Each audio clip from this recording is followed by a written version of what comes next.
Hello ladies and gentlemen, I'm Mr. Teacups and welcome to a Black Ops 2 commentary. So recently, with the new patch that has just hit Black Ops 2, Hardcore Domination has been released into the game, into the Hardcore playlist.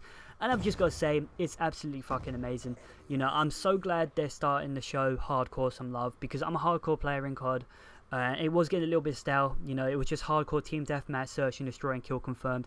It was getting really boring. I'm glad they've, you know, thrown in like Domination into the mix because I absolutely fucking love Domination. But I'm still freaking pissed that hardcore free-for-all hasn't been added back into the game. I still don't understand why that was taken out from the game, but what you're gonna do, you know, I could rant all day about how I want hardcore free-for-all back, but it looks like it's never freaking coming back.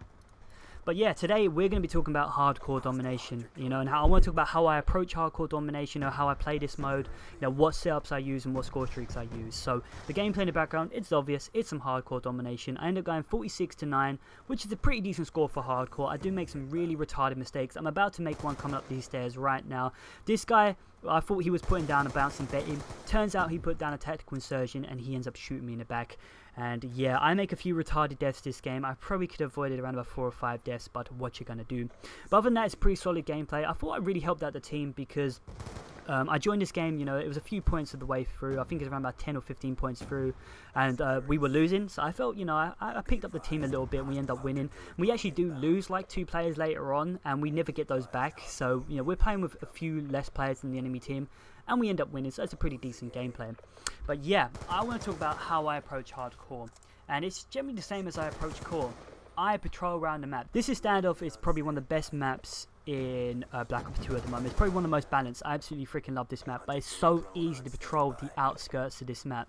Like, as you'll see in this gameplay, I very rarely go near the middle of this map, which is where the B flag is, because that is just such a danger zone. It's an area I try not to go near because it's so fucking dangerous. You know, there's going to be grenades, launchers, everything flying over there. There's going to be people camping in buildings. You're just overwatching that area, trying to get easy kills. I generally don't go there. But as I said, the way I approach hardcore is I try and patrol around the outskirts of maps. I try and come around, you know, to a full circle around, go through their spawn, go through their flag, and try and pick up kills from people camping. And it's very fucking effective. Because as I said this before, hardcore plays very differently to core. It plays a lot more campy, and I mean hugely more campy. Like, people play very defensive because they're scared to die, because it's so easy to die in this mode. People just get really scared. I don't really know why. I play the same way I do in core as the same way I do in hardcore. You know, I don't really make any difference, but people tend to just play more defensively.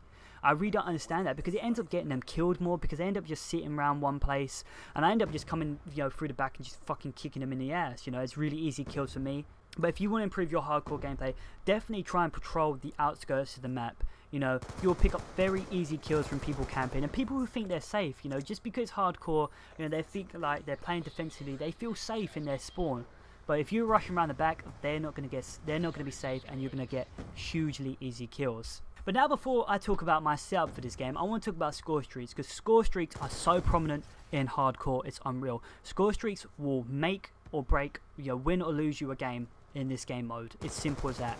And the score streaks I'm using are Hunter Killer Drone, Hellstorm Missile and Lightning Strike, because they're very easy to get. They're some of the lowest score streaks you can put out there that are very fucking lethal. Like, you see in this game, my Lightning Strike gets me shit tons of kills. My Hellstorm Missile gets me a few kills as well. My Hunter Killer Drones get me a few kills as well. But they're so fucking effective, because I've got quads of Hunter Killer Drones before, because of the sheer added damage to them.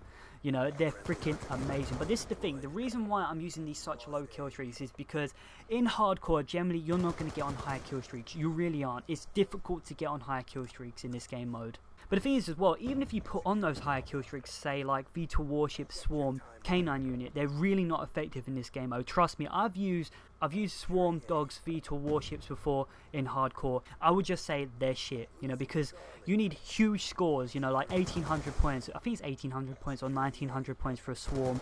You know, it's really not worth it. It's really not worth it. I'll tell you why, because I've used V2 Warships before in hardcore. You know, getting those points are very fucking hard, you know. When you get a V2 Warship in hardcore, it does feel nice. But this is the thing, it's shit. Yeah, the V2 Warship is fucking like a fucking moon. It's a huge, you don't even need a radar to know what a V2 Warship is. It's so freaking easy to see. But because of that, and the added damage to the launchers, they're so easy to shoot down. I've called in V2 Warships before in hardcore, and they've been shot down before it's even made it to the map.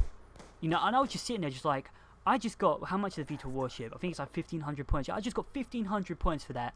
and I didn't get a single kill with it, I felt raped. You know, I felt like I wasted all those points. Dogs are alright, but the things with dogs is they're at a little bit more of a disadvantage in hardcore because, as I said, people play more defensively, so people can be in the buildings more. The dogs can get to them, but because of the added damage of the weapons, people can kill dogs a lot faster. You know, and the thing is, dogs are a one-hit kill in core anyway, so they don't receive any benefit. In fact, they're at a disadvantage. And swarm as well. I've called in swarms before. I've got like maybe 4 or 5 kills out of it, but in my opinion, that's not worth it.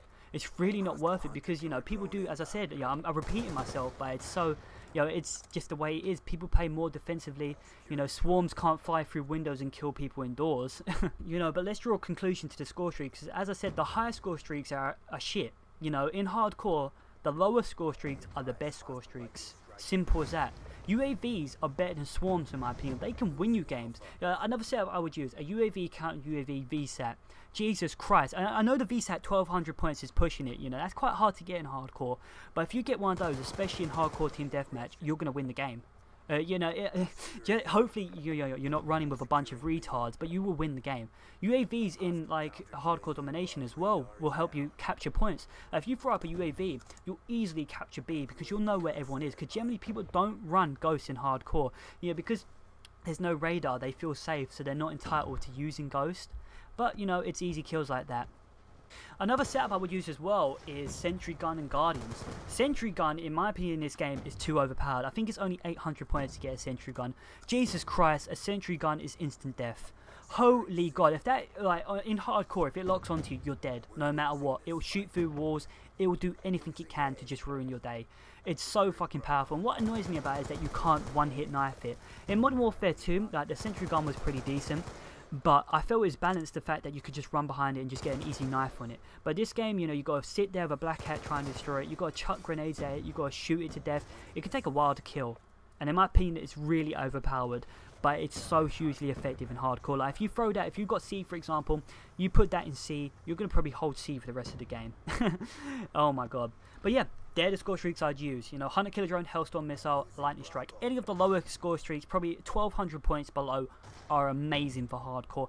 Anything higher than that is just pushing it. You know, they're too hard to get and they're not worth it. Because as I said as well, like even if you try and get these higher score streaks, say if you're trying to go for like Swarm Dogs VTOL Warship, and say if you're on 1400 points and you die. Yeah, you know, you was close. You was close to it, but you was close yet so far, and you haven't helped your team at all. You've got that 1400 score streak, but you haven't got anything out of it. You've got nothing to show from it. You know, instead of going for these higher score streaks, you could have, you know, slapped on a Lightning Strike, you could have slapped on a fucking Hellstorm Missile and a Hunter Killer Drone, and you could have had like 2 of those, like each of them, and you could have racked up the kills, you know. Like 2 sets of those, for me personally, I'd get around about 15 kills in hardcore. And you've missed out on that, trying to get greedy and go for the higher score streaks. You know, that's one way of looking at that. Yeah, that's one way of looking at it. The lower score streaks really are effective in hardcore, simple as that. But now quickly, let's talk about my perks. So the actual perk setup I would use for hardcore domination: Ghost, Flat Jacket, Toughness, Dexterity, and Tactical Mask. Best setup, I don't really want to talk about it because I've talked about those loads before. They're my favourite setups. You know, Flat Jacket will save you in so many situations of grenades, launchers and betties. You know, Ghost keeps you hidden from UAVs in case they go up. Toughness you can get away with not using. You know, sometimes I might switch it out for Scavenger if I really want to try and get on a higher kill streak with a certain gun. But, you know, Dexterity, I want to get my gun up as fast as I can. And Tactical Mask because stuns, flashes, and all that fucking shit really do get annoying. And shot charges as well. You know, if you're on low health in hardcore, shot charges can kill you. So Tactical Mask hugely comes in handy. Now let's talk about the weapons. I'm just going to say it right here and now. Assault rifles are the best for hardcore. Submachine guns are second. But then all the other classes really I don't really generally use. Like shotguns and snipers are really not effective in hardcore. LMGs are good, but they've just got such a slow ADS and slow movement. They're really not that effective for a rusher. You know, if you're a defensive style player, you know, a target finder, extended mags and a quick draw on your LMG can really hold a point off really nicely. But as I said, assault rifles are boss because they're absolute tanks at long and medium range. And this is the thing, most of your encounters in hardcore will be at medium and long range. And that is why they're better, because the assault rifles have a lower recoil at medium and long range because they're meant for this type of distance. They really are. The submachine guns are meant for your short range, but because it's hardcore, there's not many situations you'll get in where there will be short range encounters. Obviously there will be some, but in my opinion, I feel the assault rifles can handle that as well. You know, hip firing with assault rifle, you'll get kills as well, but you also get kills at the long range. But in my opinion, I just don't like using like submachine guns at long range. I feel it takes too many bullets to kill someone at long range with a sub, especially like an MP7 or the Scorpion. I just feel it's more effective to use an assault rifle. And the assault rifles I recommend are the AN-94, the MTAR, the SWAT, and the M8. They're the best assault rifles for me. Personally, the SCAR just received a new upgrade. For me, it's got too much recoil and hardcore. It's really not that effective. And the M27 is just me. I just personally don't like that gun. But oh, I'm running out of time. I might maybe continue this and go into more detail in another commentary. But other than that, I've been Mr. Teacup, so you please very come subscribe. I'll see you next time.